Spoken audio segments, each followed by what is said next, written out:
नमस्कार दोस्तों, स्वागत है आपका हमारे YouTube चैनल में। आज की इस वीडियो में हम दुर्गा सप्तशती का प्रथम अध्याय का पाठ करेंगे। आइए शुरू करते हैं। श्री दुर्गाय नमः। प्रथम चरित्र के ब्रह्मा ऋषि, महाकाली देवता, गायत्री छंद, नंदा शक्ति, रक्त दंतिका बीज, अग्नि तत्व और ऋग्वेद स्वरूप है। श्री महाकाली देवता की प्रसन्नता के लिए प्रथम चरित्र के जप में विनियोग किया जाता है। भगवान विष्णु के सो जाने पर मधु और कैटभ को मारने के लिए कमल जन्मा ब्रह्मा जी ने जिनका स्तवन किया था, उन महाकाली देवी का मैं सेवन करता हूँ। वे अपने 10 हाथों में खंडक, चक्र, गदा, बाण, धनुष, परिघ, शूल, भूषुंड, मस्तक और शंख धारण करती है। उनके 3 नेत्र हैं। वे समस्त अंगों में दिव्य आभूषणों से विभूषित है। उनके शरीर की कांति नीलमणि के समान है तथा वे 10 मुख और 10 पैरों से युक्त है। ओम चंडी देवी को नमस्कार है। कोला विंध्यवंशी, यह किसी विशेष कुल के क्षत्रियों की संज्ञा है। दक्षिण में कोला नगरी प्रसिद्ध है। वह प्राचीन काल में राजधानी थी। जिन क्षत्रियों ने उस पर आक्रमण करके उसका विध्वंस किया, वे कोला विंध्यवंशी कहलाए। मार्कंडेय जी बोले, सूर्य के पुत्र सावर्णी, जो 8वें मनु कहे जाते हैं, उनकी उत्पत्ति की कथा विस्तार पूर्वक कहता हूँ, सुनो। सूर्य कुमार महाभाग सावर्णी भगवती महाकाया के अनुग्रह से जिस प्रकार मनवंतर के स्वामी हुए, वही प्रसंग सुनाता हूँ। पूर्व काल की बात है। सौरोचिस मनवंतर में सुरथ नाम के एक राजा थे, जो चैत्र वंश में उत्पन्न हुए थे। उनका समस्त भूमंडल पर अधिकार था। वे प्रजा का अपने और 100 पुत्रों की भांति धर्म पूर्वक पालन करते थे। उस समय कोला विंध्यवंशी नाम के क्षत्रिय उनके शत्रु हो गए। राजा सुरथ की दंड नीति बड़ी प्रबल थी। उनका शत्रुओं के साथ संग्राम हुआ। यद्यपि कोला विंध्यवंशी संख्या में कम थे, तो भी राजा सुरथ युद्ध में उनसे परास्त हो गए। तब वे युद्ध भूमि से अपने नगर को लौट आए और केवल अपने देश के राजा होकर रहने लगे। समूची पृथ्वी से अब उनका अधिकार जाता रहा, किंतु वहाँ भी उन प्रबल शत्रुओं ने उन समय महाभाग राजा सुरथ पर आक्रमण कर दिया। राजा का बल क्षीण हो चला था, इसलिए उनके दुष्ट, बलवान एवं दुरात्मा मंत्रियों ने वहां उनकी राजधानी में भी राजकीय सेना और खजाने को हथिया लिया। सूरत का प्रभुत्व नष्ट हो चुका था, इसलिए वे शिकार खेलने के बहाने घोड़े पर सवार हो वहां से अकेले ही एक घने जंगल में चले गए।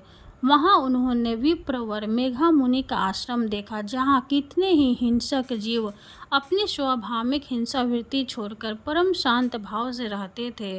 मुनि के बहुत से शिष्य उस वन की शोभा बढ़ा रहे थे। वहां जाने पर मुनि ने उनका सत्कार किया और वे उन मुनि श्रेष्ठ के आश्रम पर इधर उधर विचरते हुए कुछ काल तक रहे। फिर ममता से आकृष्ट चित्र होकर वहां इस प्रकार चिंता करने लगे, पूर्व काल में मेरे पूर्वजों ने जिसका पालन किया था, वही नगर आज मुझसे रहित है। पता नहीं मेरे दुराचारी भृत्यगण उसकी धर्मपूर्वक रक्षा करते हैं या नहीं। जो सदा मद की वर्षा करने वाला और शूरवीर था, वह मेरा प्रधान हाथी अब शत्रुओं के अधीन होकर न जाने किन भोगों को भोगता होगा। जो लोग मेरी कृपा, धन और भोजन पाने से सदा मेरे पीछे पीछे चलते थे, वे निश्चय ही अब दूसरे राजाओं का अनुसरण करते होंगे। उन अव्यापारी लोगों के द्वारा सदा खर्च होते रहने के कारण अत्यंत कष्ट से जमा किया हुआ मेरा वह खजाना खाली हो जाएगा। यह तथा और भी कई बातें राजा सुरथ निरंतर सोचते रहते थे। एक दिन उन्होंने वहां विप्रवर मेघा के आश्रम के निकट एक वैश्य को देखा और उससे पूछा, भाई तुम कौन हो? यहाँ तुम्हारे आने का क्या कारण है? तुम क्यों शोकग्रस्त और अनमने से दिखाई देते हो? राजा सुरथ का यह प्रेम पूर्वक कहा हुआ वचन सुनकर वैश्य ने विनीत भाव से उन्हें प्रणाम करके कहा। वैश्य बोला, राजन, मैं धनियों के कुल में उत्पन्न एक वैश्य हूँ। मेरा नाम समाधि है। मेरे दुष्ट स्त्री पुरुषों ने धन के लोभ से मुझे घर से बाहर निकाल दिया है। मैं इस समय धन, स्त्री और पुत्रों से वंचित हूँ। मेरे विश्वसनीय बंधुओं ने मेरा ही धन लेकर मुझे दूर कर दिया है, इसलिए दुखी होकर मैं वन में चला गया हूँ। यहाँ रहकर मैं इस बात को नहीं जानता कि मेरे पुत्रों की, स्त्री की और स्वजनों की कुशल है या नहीं। इस समय घर में वे कुशल से रहते हैं अथवा उन्हें कोई कष्ट है। वे मेरे पुत्र कैसे हैं? क्या वे सदाचारी हैं अथवा दुराचारी हो गए हैं? राजा ने पूछा, जिन लोभी स्त्री, पुत्र आदि ने धन के कारण तुम्हें घर से निकाल दिया, उनके प्रति तुम्हारे चित्त में इतना स्नेह का बंधन क्यों है? वैश्य बोला, आप मेरे विषय में जैसी बात कहते हैं वह सब ठीक है, किंतु क्या करूं, मेरा मन निष्ठुरता नहीं धारण करता। जिन्होंने धन के लोभ में पड़कर पिता के प्रति स्नेह, पति के प्रति प्रेम तथा आत्मीय जन के प्रति अनुराग को तिलाजी दे मुझे घर से निकाल दिया है, उन्हीं के प्रति मेरा हृदय में इतना स्नेह है। महामते, गुणहीन बंधुओं के प्रति भी जो मेरा चित्त इस प्रकार प्रेम मग्न हो रहा है, यह क्या है? इस बात को मैं जानकर भी नहीं जान पाता। उनके लिए मैं लंबी सांसें ले रहा हूँ और मेरा हृदय अत्यंत दुखित हो रहा है। उन लोगों में प्रेम का स्वार्थ अभाव है, तो भी उनके प्रति जो मेरा मन निष्ठुर नहीं हो पाता, इसके लिए क्या करूं?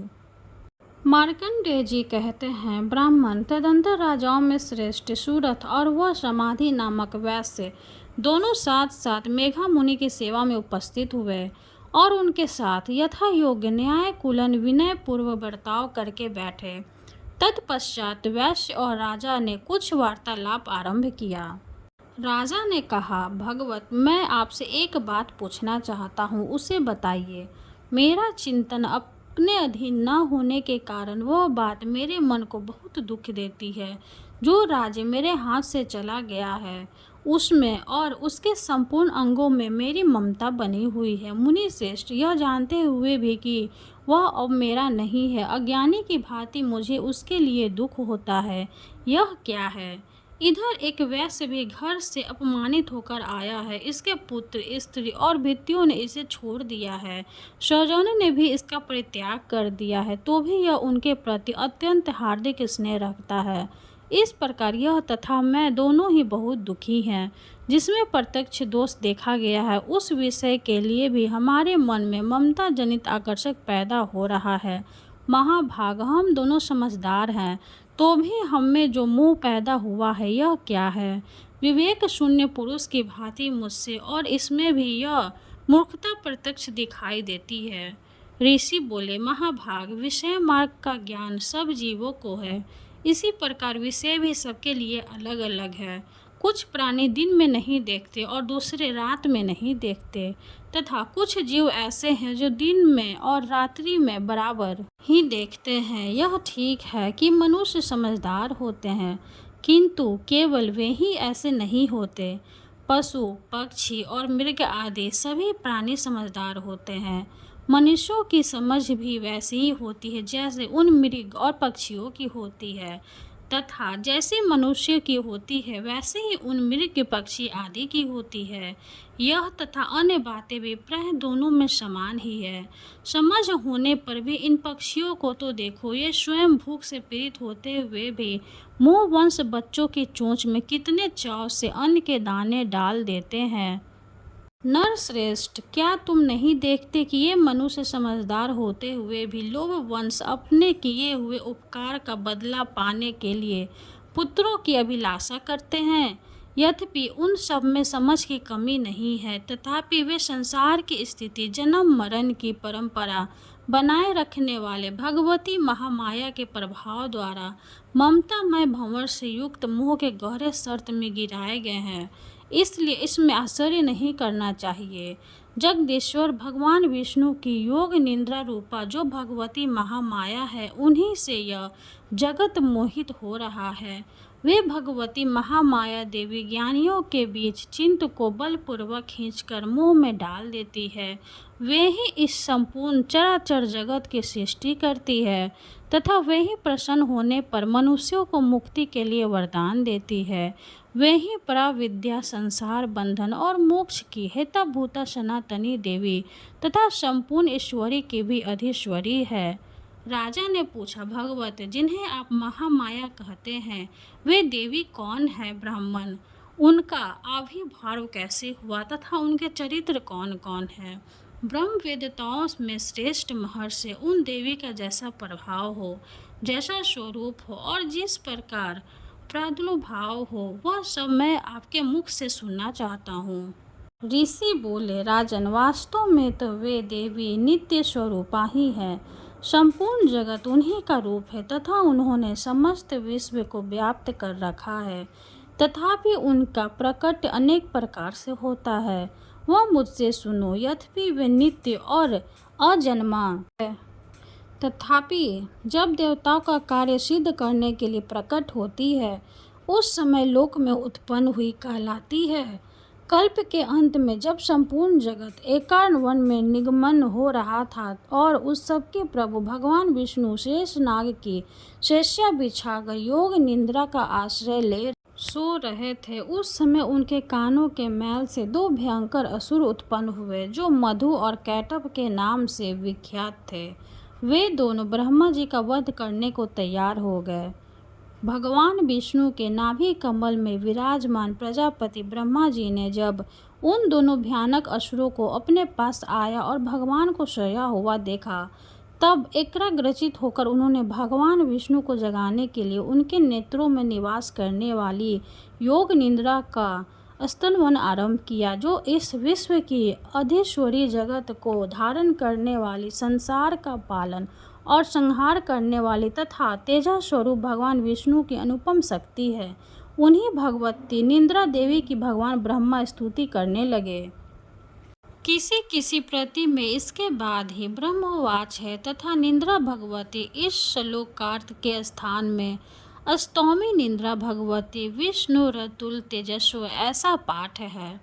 ब्रह्मा जी ने कहा, देवी, तुम्हारी स्वाहा, तुम्हारी स्वधा और तुम्हारी वष्ट टकार हो। स्वर भी तुम्हारे ही स्वरूप है। तुम ही जीवन दायिनी सुधा हो। नित्य अक्षर पर नौ में आकार, उकार, मकार, इन तीन मात्राओं के रूप में तुम ही स्थिर हो तथा इन तीन मात्राओं के अतिरिक्त जो बिंदु रूपा नित्य अर्ध मात्रा है, जिसका विशेष रूप से उच्चारण नहीं किया जा सकता, वह भी तुम ही हो। देवी, तुम ही संध्या, सावित्री तथा परम जननी हो। देवी, तुम ही इस विश्व ब्रह्मांड को धारण करती हो। तुमसे ही इस जगत की सृष्टि होती है, तुम ही से इसका पालन होता है और सदा तुम ही कल्प के अंत में सबको अपना ग्रास बना लेती हो।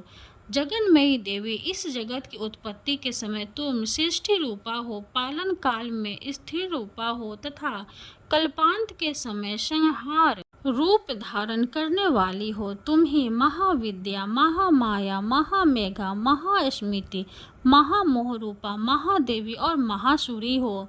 तुम ही तीनों गुणों को उत्पन्न करने वाली सबकी प्रकृति हो। भयंकर काल रात्रि, महारात्रि और मोहरात्रि भी तुम ही हो। तुम ही श्री, तुम ही ईश्वरी, तुम ही और तुम ही बोध स्वरूपा बुद्धि हो। लज्जा, पुष्टि, तुष्टि, शांति और क्षमा भी तुम ही हो। तुम खग धारिणी, शूल धारिणी, गौर रूपा तथा गद्द, चक्र, शंख और धनुष धारण करने वाली हो। बाण, भुसुंडी और परिघ, ये भी तुम्हारे अश्व है। तुम सौम्य और सौम्यतर हो। इतना ही नहीं, जितने भी सौम्य एवं सुंदर पदार्थ थे, उन सबकी अपेक्षा तुम अत्यधिक सुंदरी हो। पर और अपर, सबसे परे रहने वाली परमेश्वरी तुम ही हो। स्वर रूपे देवी, कहीं भी सत्य असत्य रूप जो कुछ वस्तुएं हैं और उन सब की जो शक्ति है, वह तुम ही हो। ऐसी अवस्था में तुम्हारी स्तुति क्या हो सकती है? जो इस जगत के सृष्टि, पालन और संहार करते हैं, उन भगवान को भी जब तुमने निंद्रा के अधीन कर दिया है, तब तुम्हारी स्तुति करने में यहाँ कौन समर्थ हो सकता है? मुझको, भगवान शंकर को तथा भगवान विष्णु को भी तुमने ही शरीर धारण कराया है, अतः तुम्हारी स्तुति करने की शक्ति किसमें है? देवी, तुम तो अपने इस उदार प्रभाव से ही प्रशंसित हो। ये जो दोनों दूसर असुर मधुर और कैटभ हैं, इनको मुंह में डाल दो और जगदीश्वर भगवान विष्णु को शीघ्र ही जगा दो। साथ ही इनके भीतर इन दोनों महान असुरों को मार डालने की बुद्धि उत्पन्न कर दो। ऋषि कहते हैं, राजन, जब ब्रह्मा जी ने वहां मधु और कैटव को मारने के उद्देश्य से भगवान विष्णु को जगाने के लिए तमोगुण की अष्टधात्री देवी योग निद्रा की इस प्रकार स्तुति की, तब वे भगवान के नेत्र, मुख, नासिक, बाहु, हृदय और वक्षस्थल से निकलकर अव्यक्त जन्मा ब्रह्मा जी की दृष्टि से समक्ष खड़ी हो गई। योग निद्रा से मुक्त होने पर जगत के स्वामी भगवान जनार्दन उस एकावन के जल में शेषनाग की शिष्या से जाग उठे। फिर उन्होंने उन दोनों असुरों को देखा। वे दुरात्मा मधु और कैटव अत्यंत बलवान तथा पराक्रमी थे और क्रोध के लाल आंखें किए ब्रह्मा जी को खा जाने के लिए उद्योग कर रहे थे। तब भगवान विष्णु श्री हरि ने उठकर उन दोनों के साथ 5000 वर्षों तक केवल बाहु युद्ध किया। वे दोनों भी अत्यंत बल के कारण उन्मत्त हो रहे थे।